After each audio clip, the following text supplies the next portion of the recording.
Hi, Sarah Campos again. Um, Gonna be doing another short story reading right now, or at least I'm gonna try to get some headway into it. It's gonna get cold in this room because I had to turn off the heater in order to do this properly without the air constantly bellowing in the background. This is actually a short story I wrote many years ago, when I was, at least 4 or 5 years ago at this point, probably like three, maybe 3 or 4. Um, where I just, I had the idea for a story and kind of put it down on paper. It's funny. So at the time, I was using an app called Darkroom, which is kind of just like a way to kind of sensory, it's just like a black screen, like with just green typing a little bit like, you ever see like, was it, Stand By Me, and the guy's just like typing, like that kind of looking of a screen. And I started doing the first part of it, kind of like writing through it. And then about a third of the way through, for whatever reason, the program totally deleted everything I had written. And so, pissed off as I was, and just kind of dejected as I was, it took me like about a day or so to finally just get back to just rewriting the whole dang thing, which turned out to be for the best. I would really hate the idea of actually rereading any of that stuff that I wrote originally. But then I finally finished it and never really did any edits on it. Literally just kind of put, at the time I had a couple of stories that were like that. That just wrote completely all the way through and then just never touched, never edited them. Was just kind of moving on. I just wasn't ready to kind of like tease through the way I wanted to. And, this past year I was starting to kind of work on a new project. And, I don't know, I was touching on some raw chords. I was just to kind of come off my breakup. I was finishing up the work on Broken Play, and I was starting this new piece, and I really liked a lot of where I was going with it, and it had been an idea that I'd been stirring around even before Broken Play was even written. But it got to the point where I just was having trouble figuring it out and kind of writing it without feeling insanely depressed and psychotic every goddamn night. So it was one that I had to put on the back burner a little bit. I'm actually working on it again now with a little bit of a fresher head. I did write some good stuff, and I'm sure there might be a little bit of a fear that I didn't fully get to tap into some of those raw feelings. But at the same time, I'm not really sure that's where I want to go either with it. So I picked up this story again, found it, and I was like, this is probably the one that's the most promising with some actual material in it that would be worth it. There are a few other ones that just I don't think were that good or really worth revisiting too much, but this one definitely I thought had some substance. And it was funny rereading it. I mean, it was a piece of shit. It's fucking horrible. I was like, I basically had to, I do that with any second draft. You're basically just rewriting it and taking just little tidbits from the first draft and just kind of, you almost don't want to see it because you're constantly boxed in on these like older, crappier sentences. And it's like, just fresh start, think about that sentence again, but just rewrite it in a much fresher way. And I think that process took a little bit of a while, but I like it a lot. I think it turned out to be a pretty damn good, well-rounded piece overall. And my hope is that at some point I'll send it out for some submissions. Maybe this will actually get a little more traction in terms of potentially getting published. I don't know. We'll have to see. But with that being said, let's get this thing started a little bit. This is Dogs of December. December 7th, 2019. Parked illegally along West Walton Street was a 2003 red Honda Element, a short, squat van shaped like a walk-in closet on 4 wheels. Dubbed the Red Sleigh, this boxy piece of Ohio manufacturing passed discreetly through the Chicago streets. Driving in and out of the city proper, it was the definition of modest mundanity, through all seasons save for one. For these 4 weeks in December, the red sleigh came out in all its festive, tacky glory. Clipped to the side doors were a pair of reindeer antlers. There was a red nose strung from the front bumper, and a phallic brown tail dangling under the back license plate. A layer of artificial pine sat atop the dashboard. There was a mistletoe dangling from the rearview mirror, and a pair of reindeer seat covers for the front seats. When the engine turned over, you were sure to hear the sounds of 93.9 Light FM, Chicago's premier Christmas station. Sitting in the passenger seat, Cupid peered down at his phone, trying to distract himself from his impatient irritability. He looked up from the window to a third-story flat where his brother, Comet, lived with his lady. They should have been on the road by now. Though never a punctual person himself, it still irked him to be left waiting on the wrong side of late. What was keeping that cocksucker? Maybe he was hungover, dealing with a nasty case of morning wood. Probably not. That would only tarnish his essential 8 hours. Perhaps he was doing one of those spiritual meditations or nibbling on a thin vegetarian breakfast spread on dry toast. Maybe he was still standing outside his front door, nuzzling Eskimo kisses upon his dear love as they parted with such sweet sorrow. With these thoughts, Cupid seethed further into loathing, even if it was all in his head. Still, it was a welcome distraction from this cluttered Christmas womb he found himself in. Cupid had put this plan in motion days earlier, but it still hinged on obtaining a proper vehicle. He sprung the request this morning, and out of the expected fuss got exactly what he deserved. A moving shrine of a once pagan holiday that seemed to embody everything he loved and loathed about its owner. And that was his mother, dubbed Miss Claus by her dear sons. Born in Santa Claus, Indiana, to a Mexican mother and German father, Cupid and Comet were indeed named after the famous magical reindeer of Christmas myth. The names were charitably described as unique and festive, even if they did doom the poor bastards to a childhood of what Cupid called being fuck-withable. One only needed to meet Miss Claus to know exactly where the names derived. As a young mother, she lived a squalor existence of financial dread and existential depression, but even still, she bore a deep reverential love for her sons and this foreboding holiday of December. And despite what Cupid felt, he had tried to play the role as was his birthright. A few Decembers back, Cupid had driven Miss Claus to Rantoul, Illinois to tour a reindeer ranch. They were to leave at 8 a.m. sharpish, but getting her out of the house was a minor miracle. It seemed she and Comet were cut from the same cloth, and she'd been an exceptional pain in the ass the whole drive down. Truth be told, the idea was something of a make-good after a fight early in the year estranged their relationship. He'd never admit it, but that period of silence had been a welcome respite that had eased him too much.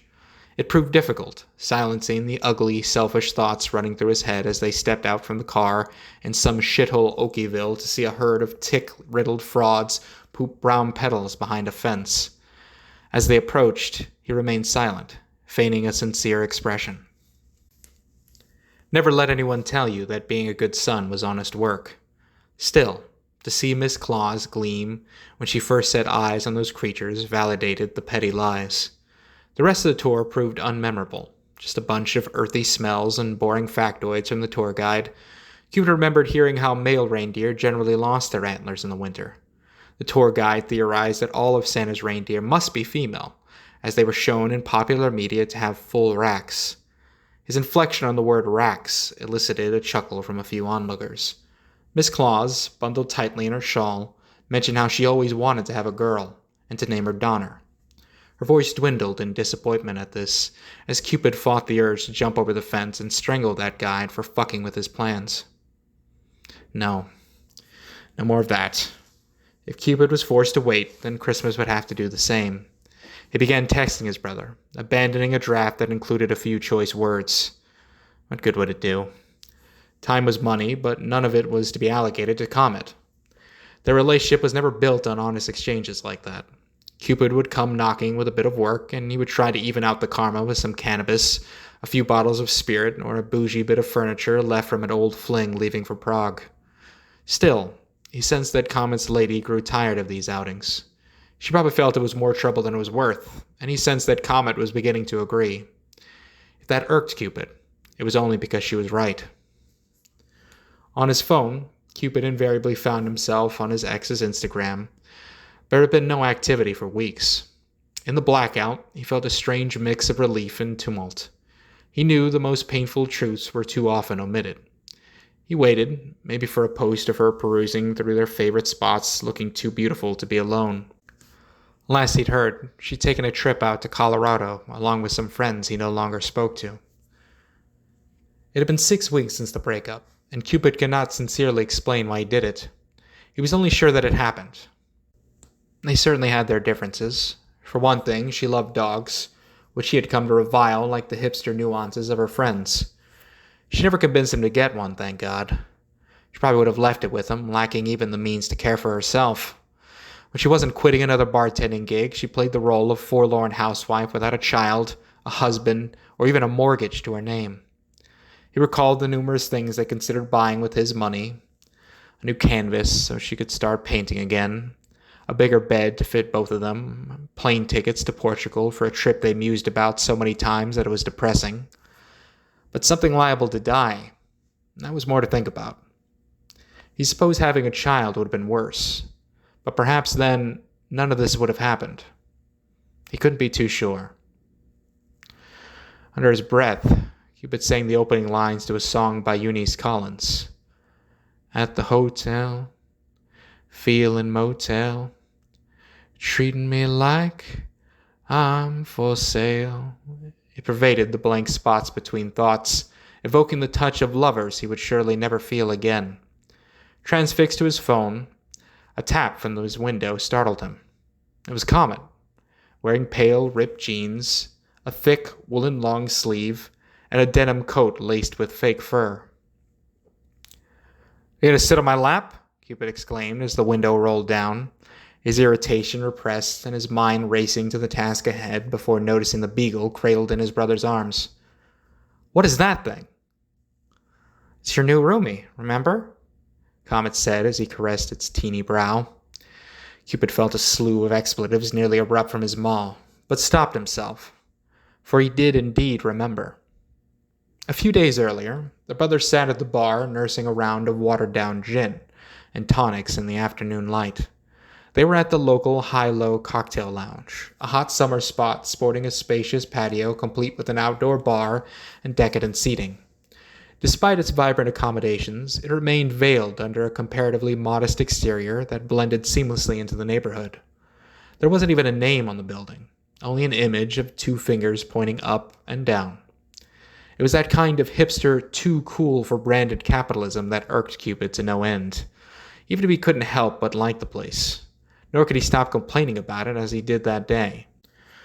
They had not spoken in a while, but the conversation seemed to sputter immediately, first on work, and then on Comet's home life before the dreaded subject of Christmas arose. Comet had been living happily with his dear Donna for nearly 3 years. It was his first go at living with a woman other than Miss Claus, and he was genuinely content being with someone he loved so dearly. Still, they were both prone to unhappiness, not towards each other, but from what they called the whole thing. It was that which became ever more poignant during the holidays. He knew his dear Donna's views on the winter festivities, how much it had become a commercial nightmare of this ugly America, and in private, he even agreed with her. But it never stopped him from wanting to get her something special. This Christmas, he wanted to bring home a dog. He'd found the perfect breed and price, but needed to make the transaction immediately. This complicated things somewhat, as he insisted on making it a surprise for Christmas Day. Call it a flair for the holiday spirit endowed by the family, but Christmas gifts given in advance seemed abhorrent to the whole concept. But he couldn't wait, and keeping it stowed away in a nook wasn't an option. Talk like this made Cupid noticeably uncomfortable, but he played the role of a sincere listener, if only so he can thankfully change the subject and propose another outing. Before he could, however, Comet finally got to the meat of it. He knew his kin too well to know that this wasn't just an invite to drinks. Cupid had another proposition, so he offered an exchange. Comet would help with whatever his brother needed if he would watch the puppy till Christmas. The counter setup made Cupid hot under the collar as he fought the urge to leave the matter there. He certainly wanted no part of the deal. It made sense, but the little fucker generally helped him regardless. As Comet went on about the dog, he thought of the high-pitched wail his ex would have made had he come home with that thing. She knew he would never have done that, and he began to wonder if he had become so predictable that even his kin were playing him for a fool. Perhaps it was the spirit of defiance, spurred on by his day drinking, or perhaps, like his brother, he bore a similar family reverence to the holidays, even if it went against every instinct in his body. But Cupid agreed, and the deal was done. Staring at the accursed thing now, though, its tiny frame curled up like a newborn, Cupid wondered what level of drunkenness could have ever gotten him to do so. "Why do you do this to me, Comet? We got a job to do, Cupid said. I couldn't leave her behind for Donna to find, Comet said. We're already late. My crib is even on the way. We'll bring her with us. Comet pecked a gentle kiss atop her head. You can get to know each other. I'm doing you a favor, but you're crazy if you think I'm going to have that dog's nuts saddled on my lap the whole drive. I named her Donner, like the sister we never had. Her name is Bitch. We're late. You put it in the back. Donner was nestled on the floor behind the center console, eyes closed tight with toiled breathing. Cupid stared impatiently as his brother pulled the seat up. You're in such a rush. Maybe you ought to drive. I don't even know where we're going, Comet said, buckling his seatbelt. You know Miss Claus hates it when I drive her car. Besides, you got me hooked good for one day's work, and I'm making the most of it. You're the wheelman, so let's get on with it. How'd you make off with the red sleigh? I just paid her a nice visit, gave her my love, and reminded her that she's a retired divorcee with nowhere to go. You're a great salesman, and I'm still her favorite, Cupid said as the red sleigh pulled out of the parking space. The turn signal flashed green as they made a right on West Augusta Boulevard, cruising along that familiar grid of streets with names like Fairfield, Washtenaw, and Rockwell. This was the brothers' neighborhood, a cacophonous mix of motley singles looking for roommates in cheap apartments, and segregated cultures with family ties older than their churches. This was Ukrainian Village, a home thought of very differently by both men. For Comet, the neighborhood evoked the familiar faces smiling back at him as they lay blankets on the amiable green of Windowsmith Park. It wasn't perfect. The home was dragged on his typically altruistic sensibility. He could do without the swell of condos sprouting from the concrete, built in that modern architecture he and his dear Tora found so unsightly. But it was good here for one to see. A serene block of neighborhood streets marked with friendly cafes, bodegas, and local shops selling authentic wares on the weekends. There were garden centers packed with potted succulents in need of homes, and communal places like the Waste Shed, offering cheap art supplies and affordable frames out of the refuse. It was a place for schools that reminded one of the youthful bliss of the future, and where the elderly brought a soothing calm to life now spent in a perpetual lull. This was a place very much a part of himself. A home worth holding on to as long as he could.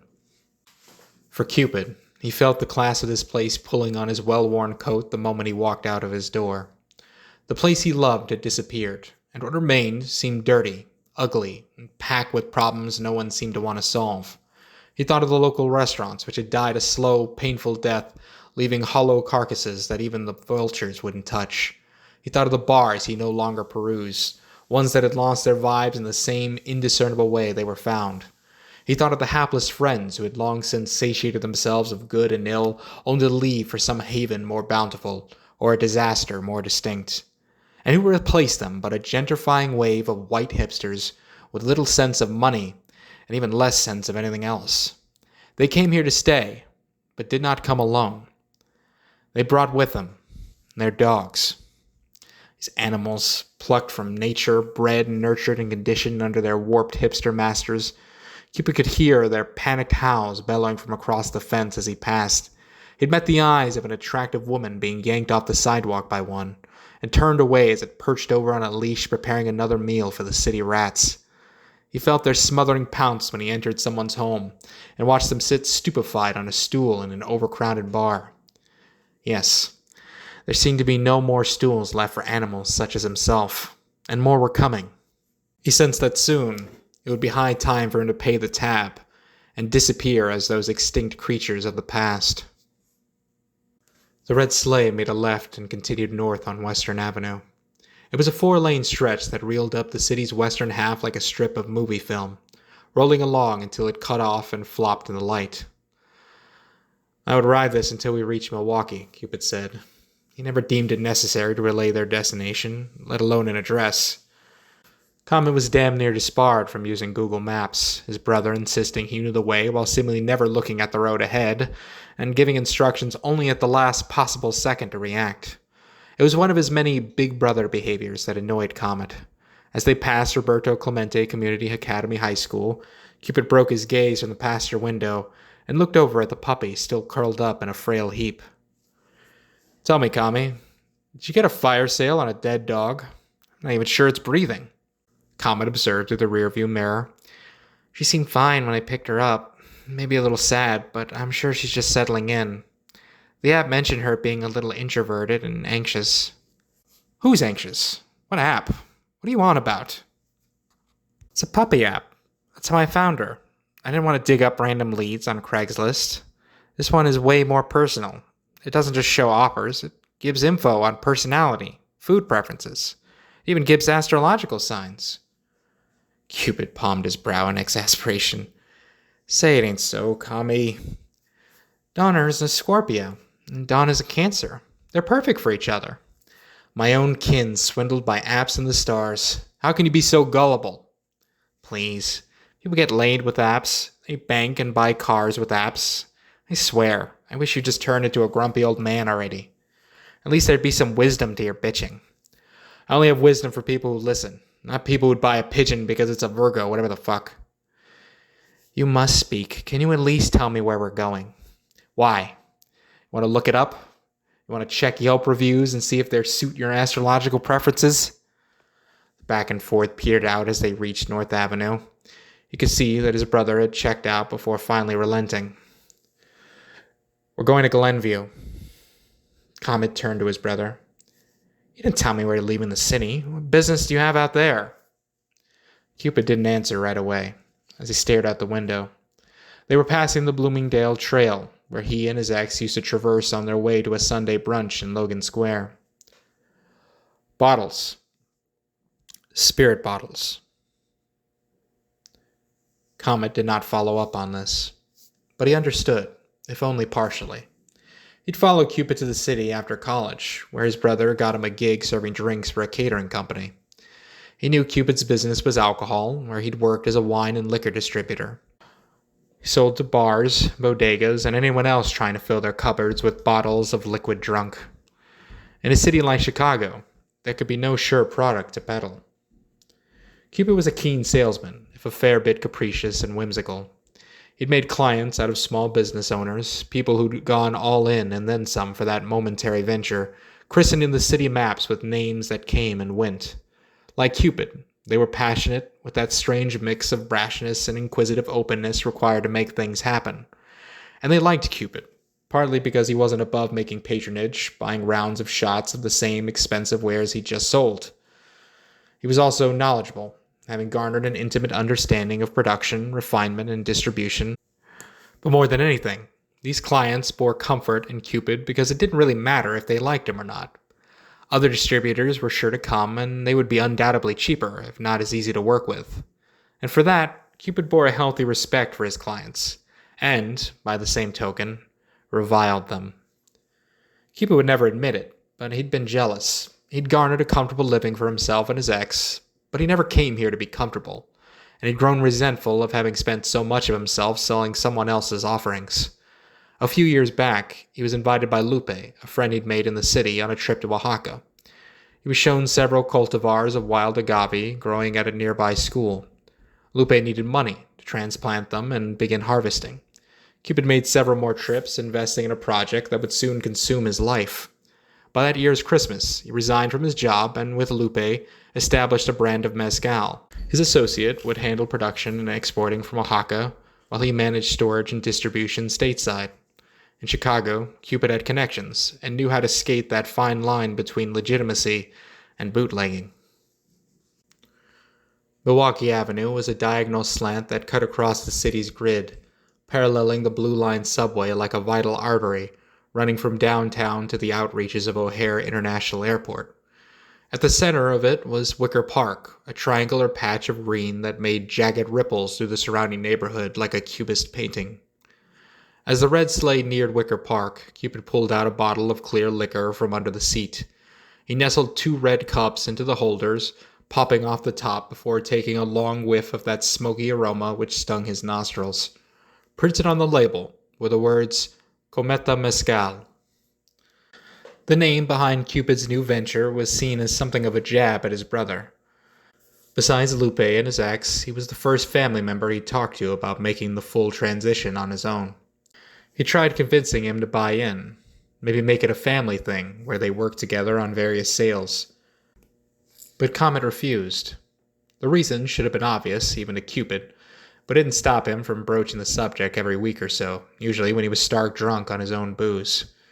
Cupid was domineering to his core, and it made Comet bristle at the thought of working with and inevitably for his older sibling. Outings like this were stressful enough, but the idea of committing his very living to something only his brother really wanted was, to put it mildly, unsound. It didn't stop Cupid from being bitter, and taking jabs, even pointing the finger at ulterior factors. He knew Comet's dear Donna was against the idea. He knew she'd never said anything openly on the matter. His ex had done the same, saying nothing as she was powerless to stop it. It was her way, armed with a silence that was as meekly miserable as it was deafening. A clear stream poured from the red cups as Cupid played bartender. He served them generously, singing quietly under his breath, "Out of the fire, into the pan.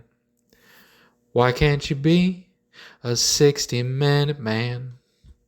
Perhaps it was an attempt to reach across the aisle, but Cupid first commissioned Donna to work on the label. She'd gone to school at the Art Institute of Chicago. He'd come into possession of some of her nude sketches and liked what he saw.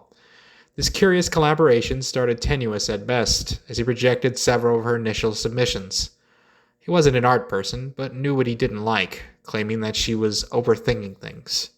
It got so tenuous that it caused serious friction between the brothers, where they eventually got into a public spat at the local Damon Tavern, ending with them giving each other the finger. It seemed to settle the matter, and certainly the collaboration. That was before the couple received an expressed invite, begging them to attend Cupid's Dia de los Muertos party.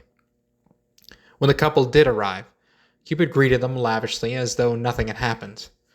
Whatever was said about him, none could deny his aptitude at playing host. He had a knack for making his events feel special for his honorable guest. He still found time to shill, making everyone taste his new product in quaint unlabeled bottles marked with tape. He was still liable to corner someone with a shot in both hands, ready to talk business and make contacts. But his jovial generosity was genuine, and he balanced it in a way only he could. He was attentive, but not anxiously so, with a wild sense of fun treading merrily on the shallow edge of a drunken deep end. He could offend someone in an instant, only to win them over with gifts, flattery, and a bit of that clownish self-deprecation reserved for those too strange to simply be good, for goodness sake. Even Comet could deny what a charming son of a bitch his brother could be. And that night, Cupid set that charm upon his dear Donna. He introduced her first to the other guests, showering her with compliments about her art, growing ever more sentimental and amiable as the night wore on. Women like her, he would say, were the only reason Comet and himself could live with being more than just animals. In private, he offered her an olive branch, saying that she was the only talented artist in the city willing to put up with his bullshit. He apologized profusely, and together they parsed through the prior discussions, searching for some synergy by which they could still collaborate. Neither could recall much of what was said, only that the night ended with them dancing and singing Shakira songs while drinking Modelo's on the back porch. The following day, the couple dined at the local Sunrise Cafe for a much-needed hangover breakfast. Donna wore sunglasses with remnants of black around her eyes from her skull-face makeup, and a pair of Comet's sweatpants. Still burping up frozen mezcal margaritas, she sat hunched over a crappy cup of coffee and began scribbling a sketch on a napkin. So it was, the sketch that would become the branded art on the bottle. The image was of a reindeer staring up at a night sky from a clearing as a comet streaked by. Through the glass, one could see a product description printed behind the label. A word salad concocted by Cupid, thankfully edited by someone sober, and shrunken down so that it seemed on the verge of bursting out of the white space. The description romanticized mezcal and the mystical land of its origin in a way that drove at some philosophical truth, rather than sell a product. And though distribution was the whole point, he couldn't help but find glee in stamping his unadulterated imprint into being. Cupid tried handing one of the cups as he capped the bottle nestled between his legs. "Let's nurse these until we find us a club soda. What's that nasty shit Bolita always put in her travel mug?" "Fresca," Comet said, waving it away in disgust. "You're gonna get us pulled over. You sound like a real okie when you talk like that. It's embarrassing. City runs on parking tickets, not DUIs. Cupid pointed to a line of cars parked on the other side.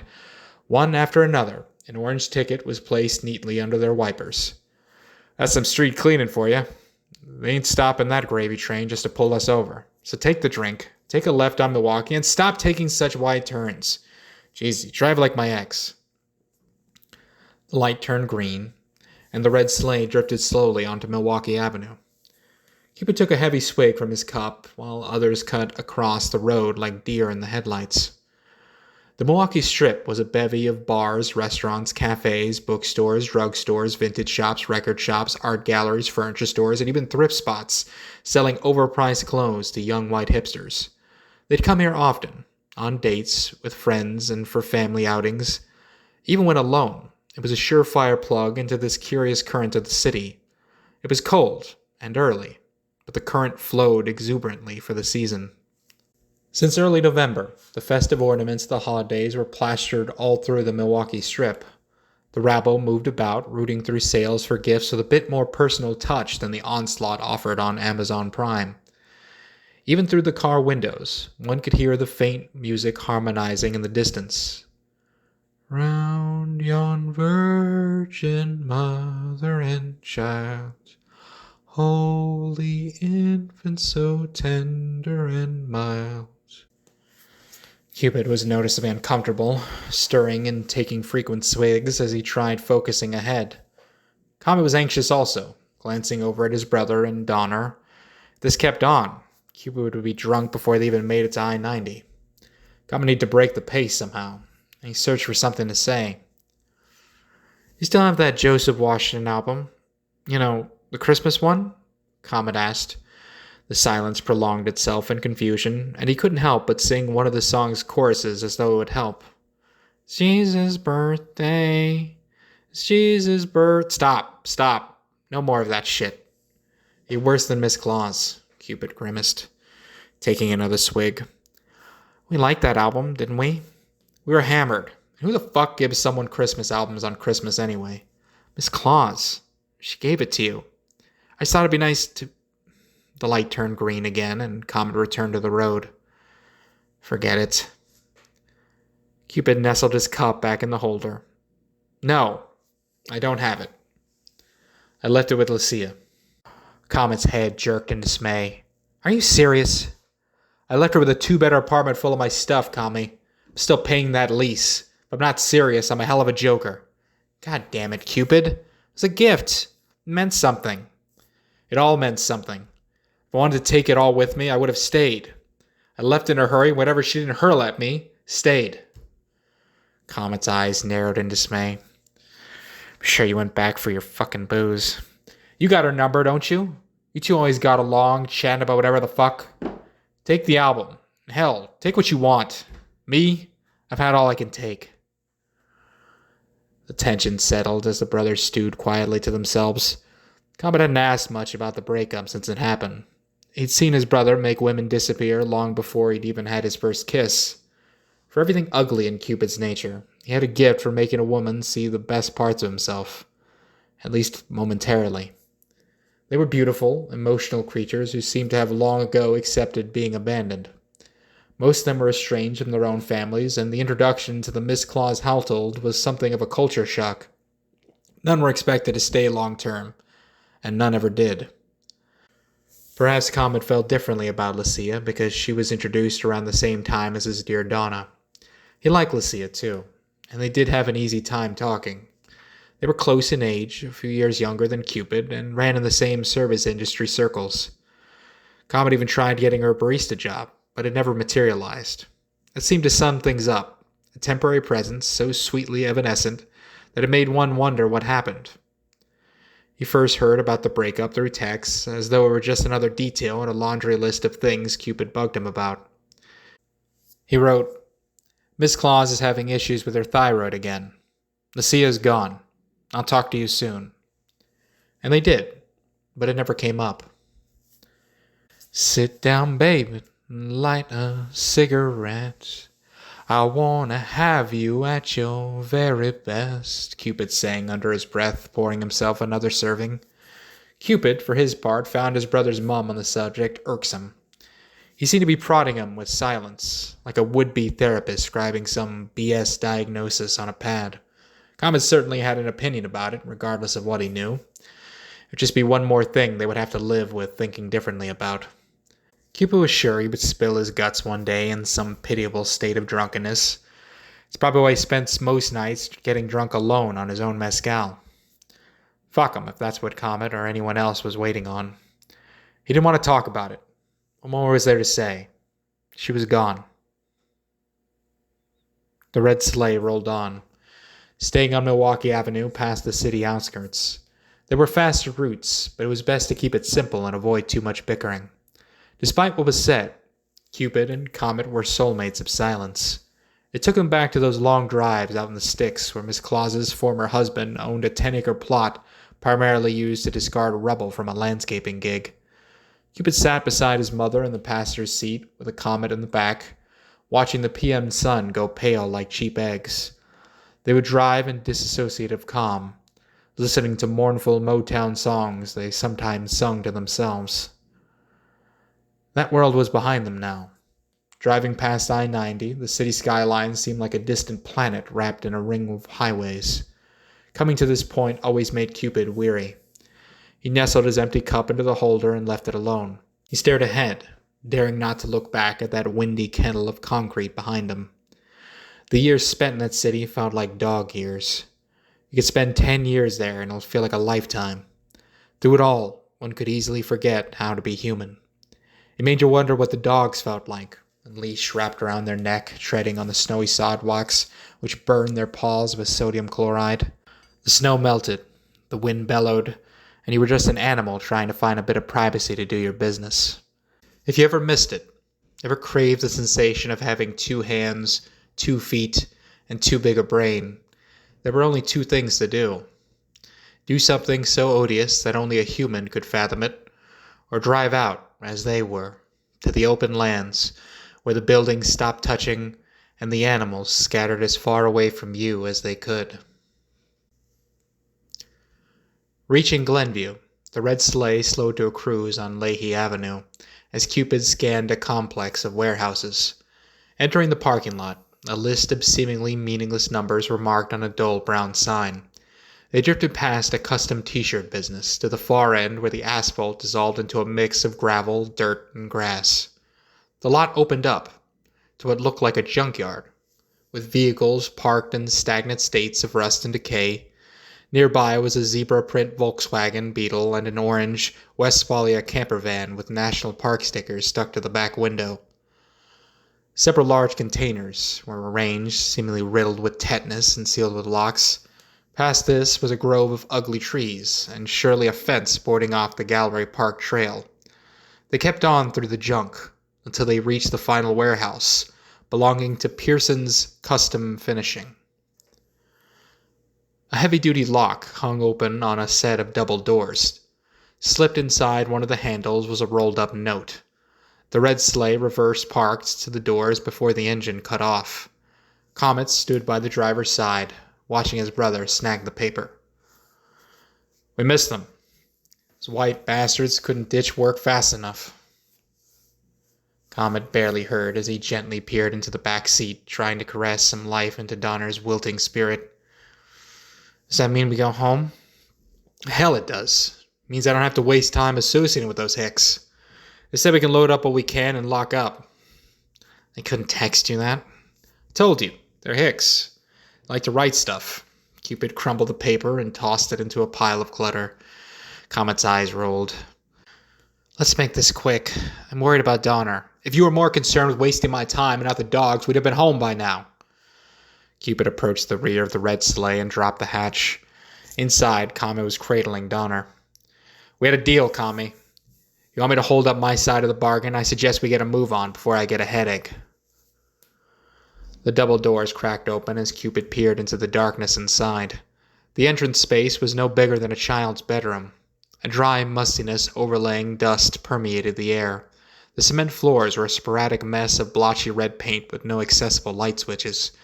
The connecting doors were shut, and wads of duct tape covered the bare outlets. The light from the outside showed through, glinting on hundreds of glass bottles clustered on the floor like rows of dominoes. 750 milliliter bottles with the brand Secret Barrel Distillery etched on the bottoms. More than I thought. Looks like we'll have to pack them in tight so they don't. Comet pushed past his brother and barged in. You'd be doing more than directing this thing. Lay off the booze and let's get this over with. Cupid made a cheeky grin, following suit. They picked up 2 bottles in each hand, grasping between their fingers. Without proper gloves, their hands went numb in the cold, their breath bellowing white clouds as they loaded up the red sleigh.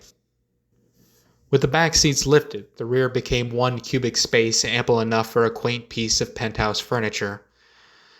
This was to be a structure of glass, forming a foundation of standing bottles packed tightly on the floor.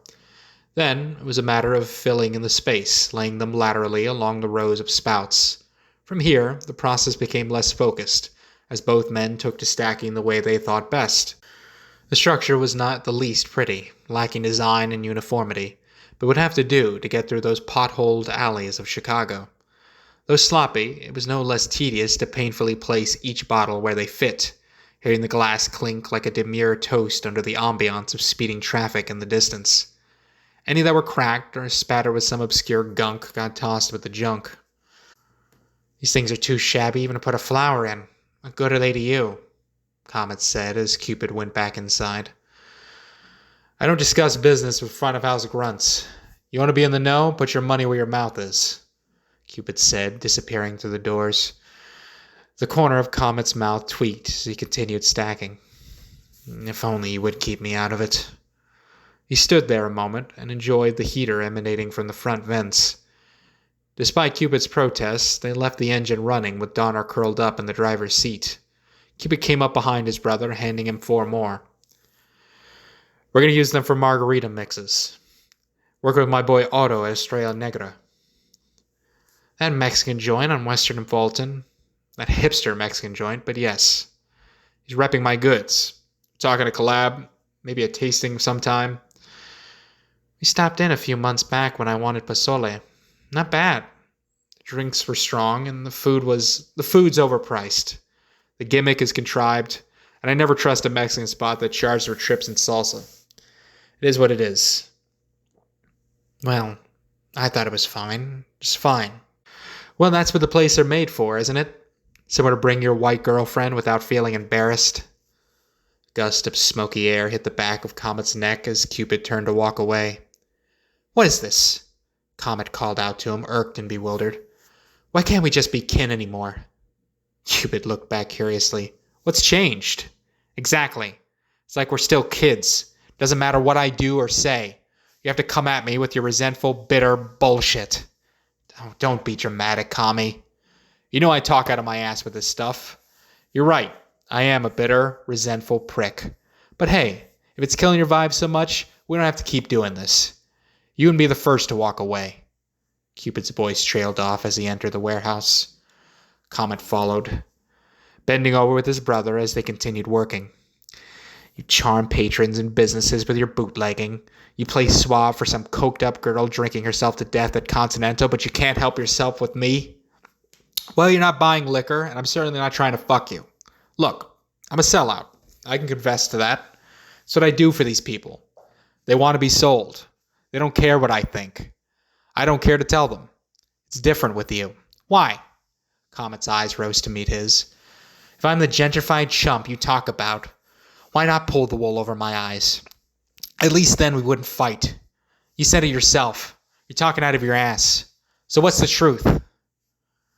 A gust blew the doors closed as the room was enveloped in a dark shade. They remained motionless, their human forms shrouded.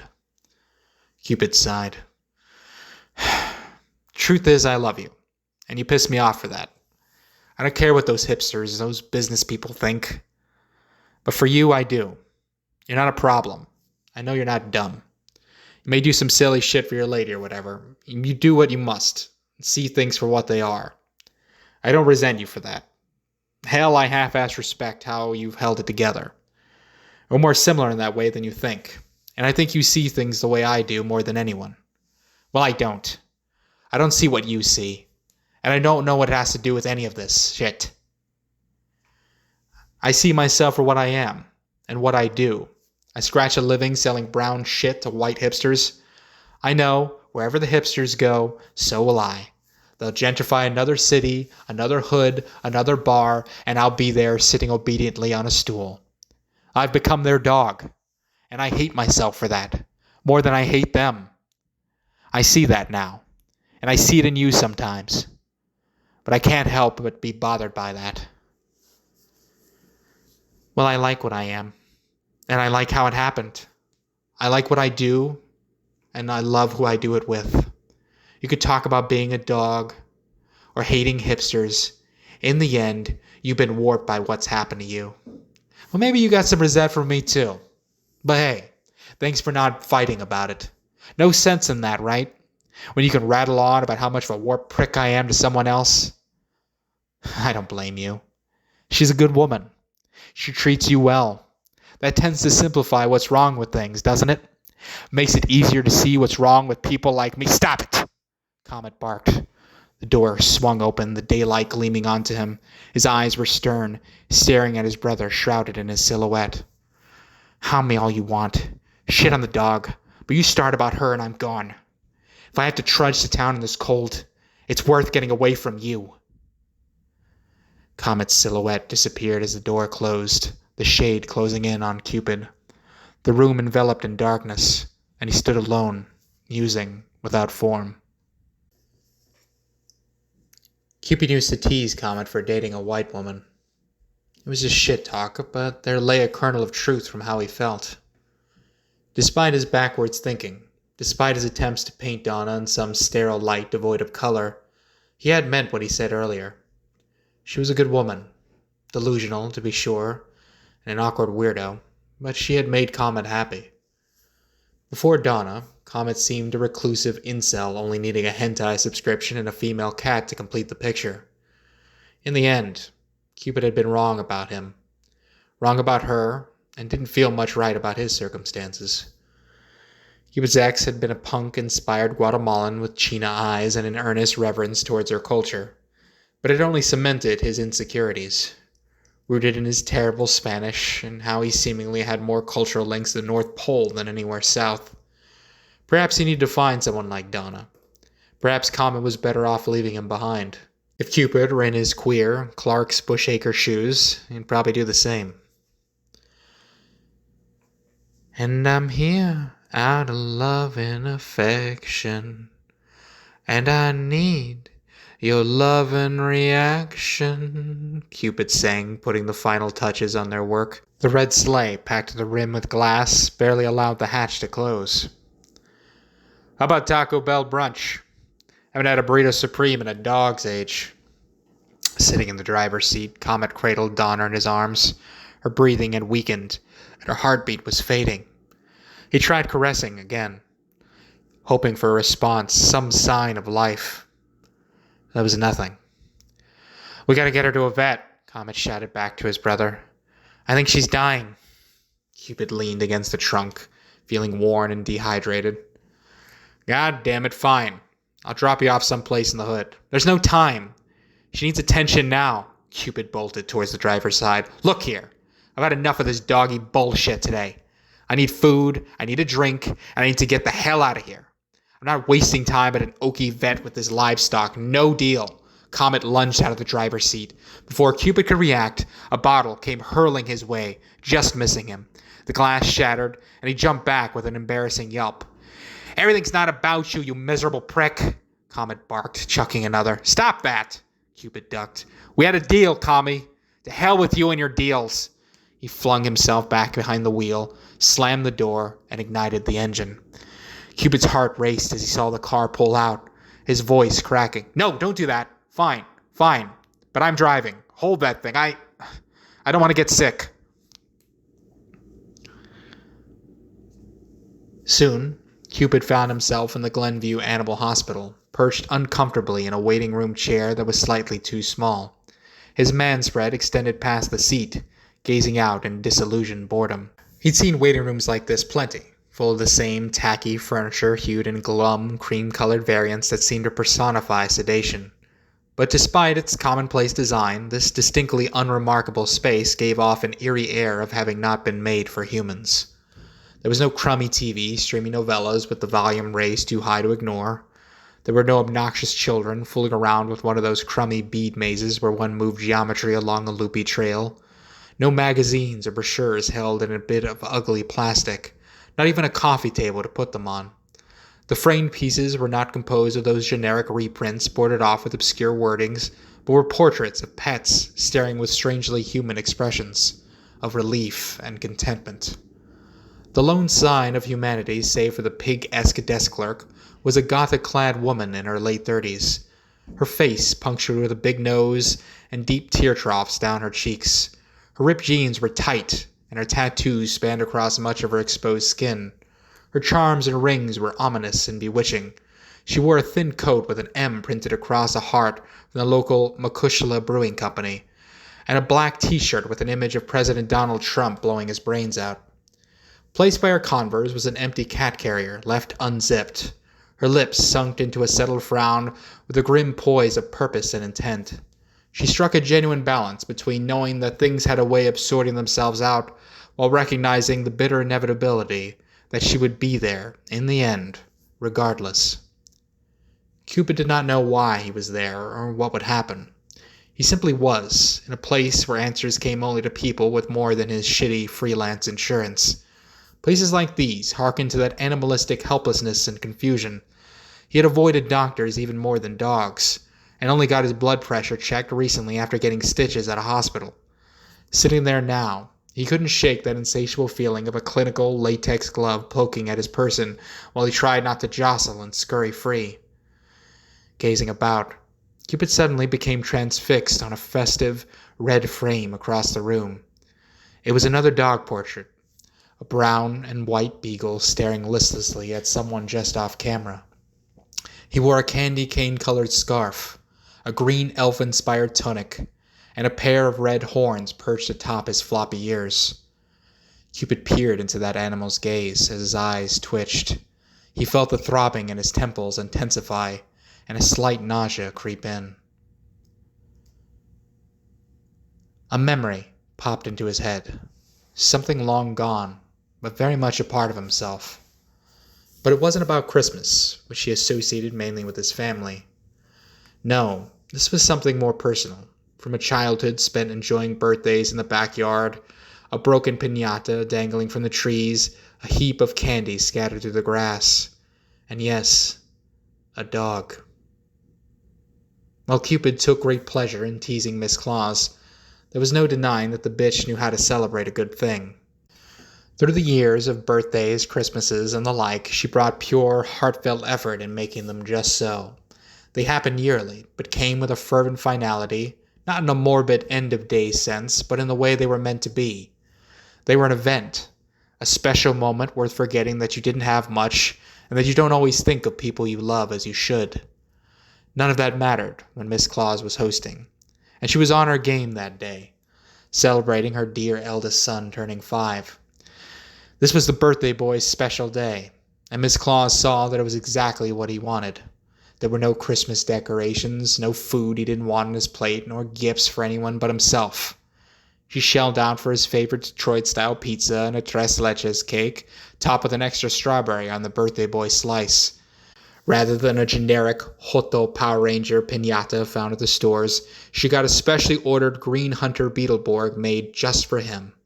When it was time to blindly beat that poor bastard of all his evils, it was the birthday boy who did the honors.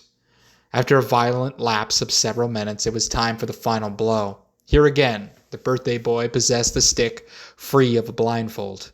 The parents held the children back, bearing witness like some tribal rite of passage. The birthday boy was noticeably husky, but boisterous in his moment of triumph, the rope barely holding on as the husk of green mache hung defeated, ready to go. He honed in on a rip just under the ribs and struck. The rope jerked, and the bottom half went. The children stormed in and dropped to their knees. Miss Claus quickly confiscated the stick from the birthday boy before he got to join the fray. But he was not alone. Running up beside him was the family dog, Nicholas, or Nicky for short. He'd been a mutt pulled from some godless kennel the prior December when Cupid wrote to Santa asking for a friend. Despite having a name, he was treated like most rural Mexican dogs were, like an animal. He ate what was tossed to him and was never allowed inside, even during the outdoor festivities. But he'd been a good boy that day, even among all the excitement and the new faces. Nicky's warm breath bellowed excitedly onto the birthday boy's face as he got on his hands and knees. He tended to smother, as most dogs do, and the birthday boy was used to it by now, pushing his big, dumb face away while nabbing at treats in the grass. He felt Nicky's ribs brush against his side as he went behind him. Then, suddenly, came a weight pressing onto his lower back. He had to brace himself, putting both hands under the ground, feeling a set of paws claw into his shoulders. And then there came a motion, a rapid thrust which came in a panic, jerking him forward, over and over. The children pulled away, aghast. The birthday boy wailed. Miss Claus screamed. A man flew in and swiped Nicky off of him. He lay prone, confused, before Miss Claus lifted him by his waist and took him inside. They were both crying. The party was over. The leftover cake was thrown away along with the piñata. The kids went home waiting for their birthdays, and the parents tried to push this out of their minds. It was his last birthday with Nicky. Birthdays passed, and Cupid had little memory of most of them. There was his most recent birthday with his ex, getting dinner reservations at Scoffla before paying the cover at the California Clipper, enjoying some last words and tongue-filled kisses in that hazy, jazz-filled den they loved so much. He tried forgetting the birthdays to come, and the one with Nicky long ago. It was the risk of making things disappear. They could still sideswipe you without warning. Nothing he could do now, and no one to blame but himself. Cupid hadn't thought about Nicky in a long time. Miss Claus still wouldn't talk about it to this day. But he knew what happened, and knew what became of that dog. Parvovirus, Comet said. Cupid's eyes were like saucers, his brother standing over him. What? Donner died of parvovirus. She's gone. The doctor said that? The vet, but yes, said it's contracted from contaminated feces. Disgusting. Did you contact the seller? I reached out, but they're at a loss. Said the rest of the litter was fine. Fine? They sold you a dead body. You need a refund. We don't know what happened. I'm still processing all this. You got fucked. Cupid was beginning to come to, his hands growing ever more animated. You had a dog for less than 24 hours and it got whatever the fuck, the doctor said. Doesn't matter. You're still the one stuck with the bill. It's a vet, and it was parvovirus. There's nothing anyone could have done. Comet put his hands over his face in dismay. If you hadn't convinced me to stay, I'm to blame? That's your problem, Kami. You forget there were two parts to this deal. You're the one who was late, and you were the one who bought damaged goods. I was ready to do my part.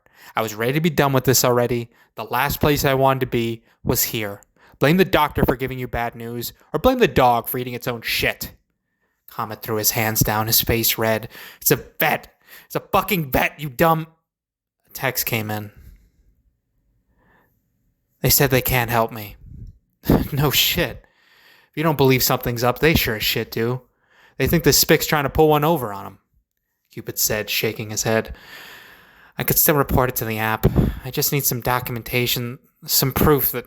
Cupid stood up from his seat, facing his brother. He gestured to his phone. You want proof? I'll do one better. He pushed past him to the door leading to the patient rooms. The desk phone rang as the secretary handed the goth girl some paperwork.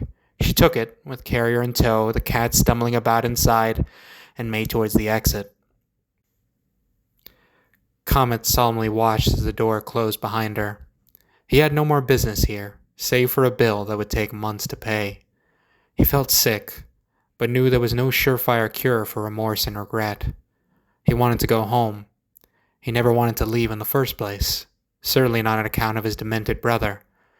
But here he was, waiting for whatever he was liable to do next. As if on cue, another text came in. It was from Cupid. Comet shuddered, looking down at it, his hands clasped over his mouth, staring frozen and horrified. The image was shrunken into a pixelated square, but he knew instantly what it was before opening it. A face, an image of death made plain, curled up like a stillborn who had long since given up trying to exist. It was gone, that spirit of life that touched him the moment he laid eyes on that tiny creature. An unfettered bit of innocence, an unconditional love brought in to invigorate his life with Donna was something new and young.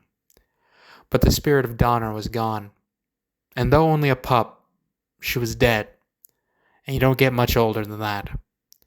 What remained was a mortal husk molded into something horrid, something he wished would disappear forever. Its eyes were gone, shrouded in a gooey layer of pus. With it, Cupid wrote, "Sleep in heavenly peace."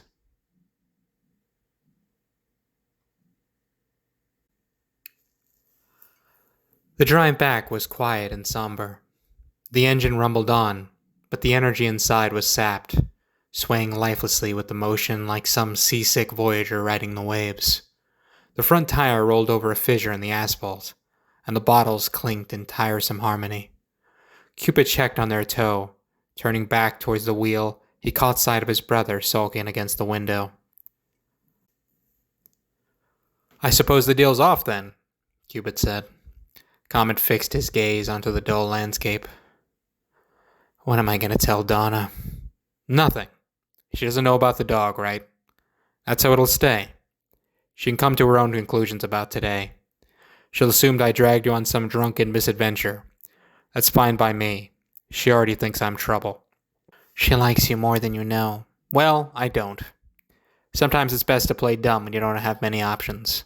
I suggest you do the same. Don't go home sad. Be miffed that I wasted your time, and she'll make good time for you. That's what they're there for, right?" Comet turned to his brother curiously. "Are you offering me relationship advice?" "Am I wrong?" Cupid met his gaze. No, I won't tell her. She's been through enough." "Well, at least she won't have to deal with a dog. They're nothing but stress-filled money pits. Like my ex, hell, you probably saved yourself $1. If you can't learn from it, best to just let it go. Let's drink to that." Cupid motioned towards the bottle nestled under his brother's seat. "Come on, serve us around. A little bit of the family spirit for both of us. Let's pour one for, what was his name again? Donnie? Donald? Fuck you!" Comet jerked away from the window glass. "Hey, easy. I've been the helper through this, you know." "I can't believe you sent me that." "You said you needed proof. You want to charge someone with murder? A body is better evidence than paperwork. Am I wrong?" "They threw us out. You're lucky that's all they did." "They're a bunch of white women. Making a mountain out of a molehill is how they got so high. What were they going to do with that body? You paid good money for that thing. Stop, please. Just take me home." "I will." "We'll hit the drive-thru and make it quick." Driving south down Waukegan Road, Cupid approached the light and got onto the left turning lane.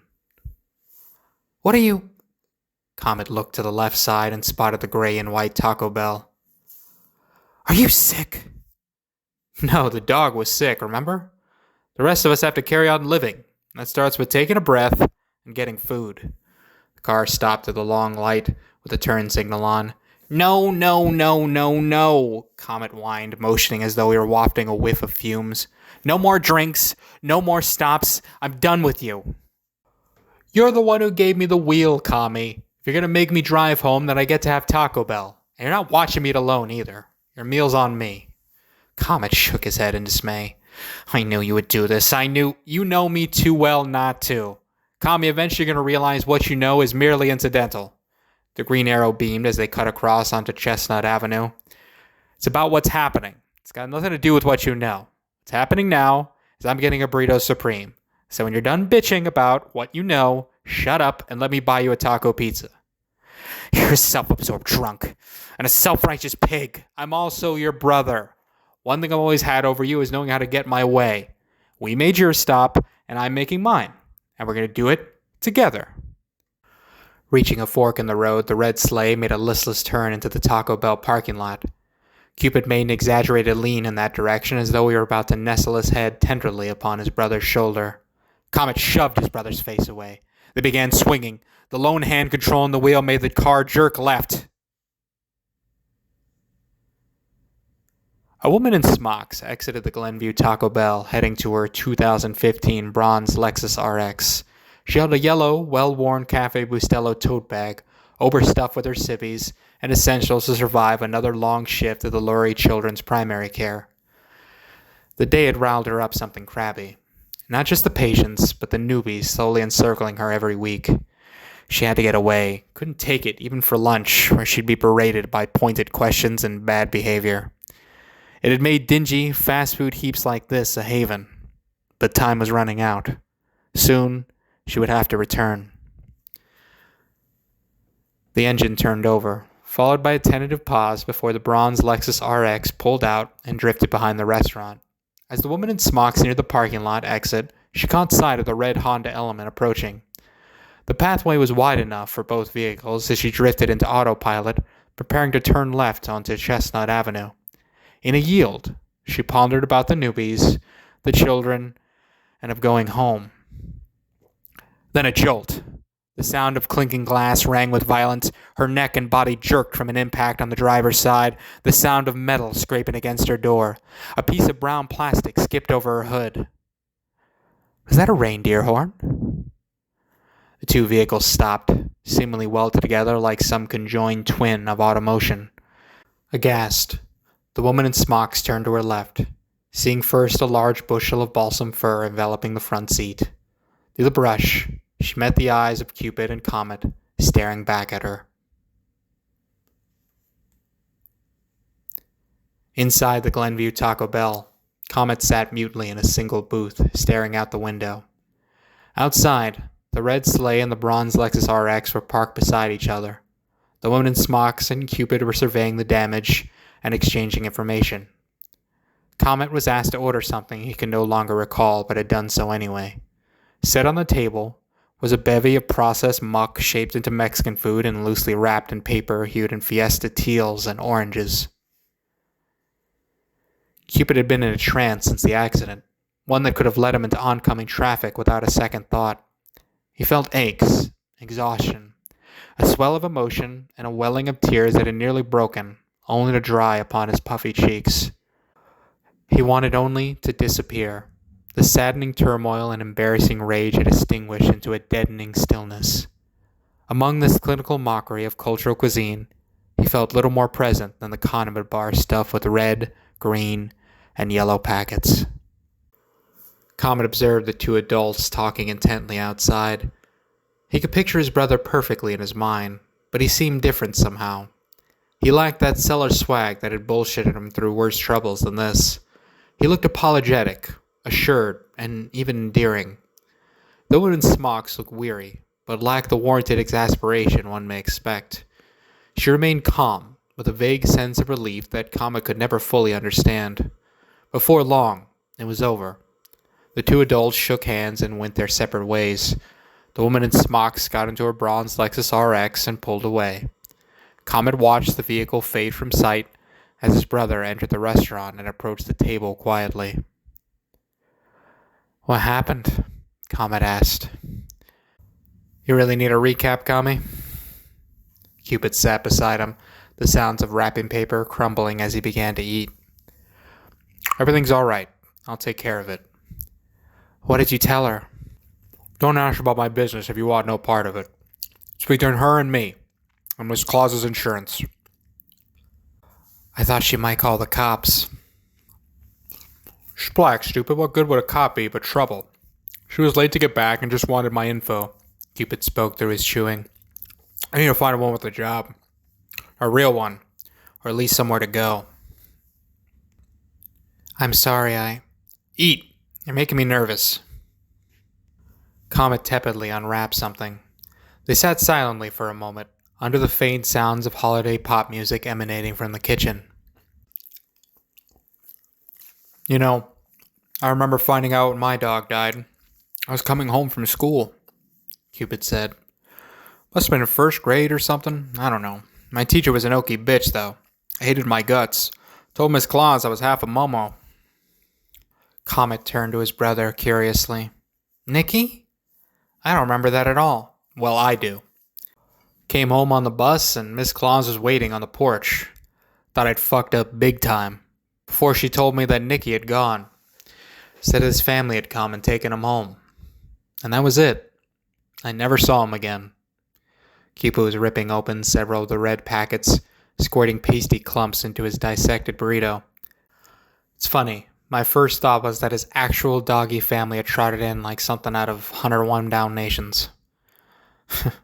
Maybe I was dumb. You believe what she said? I was a child. I believed a lot of things that didn't happen. Tried to forget all the things that did. Woke up one day and he was there, and when I went to bed that night, he was gone. Whatever I believed didn't really matter. Maybe he ran away, or what happened was that Miss Claus had run him over pulling out of the driveway. He liked the shade under there from the sun. She reversed back and squashed him like a sauce packet, his whole insides. It was a slow, painful death before she buried him somewhere in the backyard. Comet stiffened up, began to feel sick again. You know, for a long time, I forgot the poor bastard's name. But it came to me today. Cupid wiped at his face. From then on, I got video games and gift cards for Christmas. Comet said nothing, as that last word seemed to pervade the air like the gross fumes of fast food going cold. Cupid had done his damnedest to forget about the holiday season. But it was there, plain as today, from Miss Claus this morning, and even his brother a few hours ago. It was as much a part of him as they were. Like those damn memories, it would eventually rear its baneful presence to him. Miss Claus is gonna be pissed, Comet said. Cupid noticed the small fibers of leafy fur on his brother's shoulders and began dusting it off. Well, we'll have to make this an extra special Christmas then, for Miss Claus and your lady, he said, petting the back of his brother's neck. We'll make it right, I promise. Cupid tried to be genuine, for he did mean it. Despite how he felt, the happenings of that holiday did matter to him. In the end, he knew he would be there with his family. It would be a day not unlike this one, full of bad breaks, bad deals, and even worse attitudes. But all would straighten out as needed. Anything else would just have to disappear. No more X, no more Nicky, no more barking at one another out of fear. If they weren't bringing good tidings of great joy or buying Comet de Mescal, they would just need to fuck off. The joyous day approached, and Cupid had done little in its wake. It was not unusual for him to stall to the brink before his share of gifts materialized under the tree. Their intended recipients were usually the women in his life, Miss Claus, his ex, and even Donna when it felt right. To his brother and the other momos lounging in the family home came a slew of bourbons, stouts, smallbacks, proseccos, and anything else stashed away over the year. But much of that stash was gone now, and even he had to admit that mezcal was not the spirit for the holidays. No, he'd have to get creative this year. There were fewer names on his Christmas list, and he had much less to offer. But the gravity of it seemed ever more elevated somehow. Perhaps he could find a hipster record store selling an overpriced copy of that Joseph Washington album. Perhaps he could see about a pup needing a home somewhere in that damn city of dogs. The table was now a pile of wrapping paper and empty boxes. Through the window, the brothers stared out at the red sleigh, pondering differently about much the same things. For a moment, those differences meant nothing. It was, after all, their business. No sense in fighting about it. For soon, they would part, back to their private happenings, where even this connection would cease. Engrossed in their personal dreads, there came a calmness between them. Cupid began to sing under his breath. That's it, baby. Take it easy. I'm here to show you just how to please me. That's it, baby. Take it easy. I'm here to show you just how to please me. Outside, the stillness of the red sleigh made bare its eroding age. The dented gash on the driver's side was like a scar upon a love-weary face. The bushel of balsam firs lay upon the seat covers, and in the back was a cluttered mess of glass bottles with some cracked and broken. The red nose drooped downward, and only the lone horn remained on the passenger's side. A dented, red unicorn in a land of animals trapped in happenstance, assured only that they were real, and that soon the day would come. In the timelessness of myth, the red sleigh stood a world apart. It would make its rounds to homes, growing ever lighter along the way, and you could bet that despite its pitiable state, it would surely rear its tacky red self for Decembers to come, a chariot of holiday cheer, of family, and of dogs.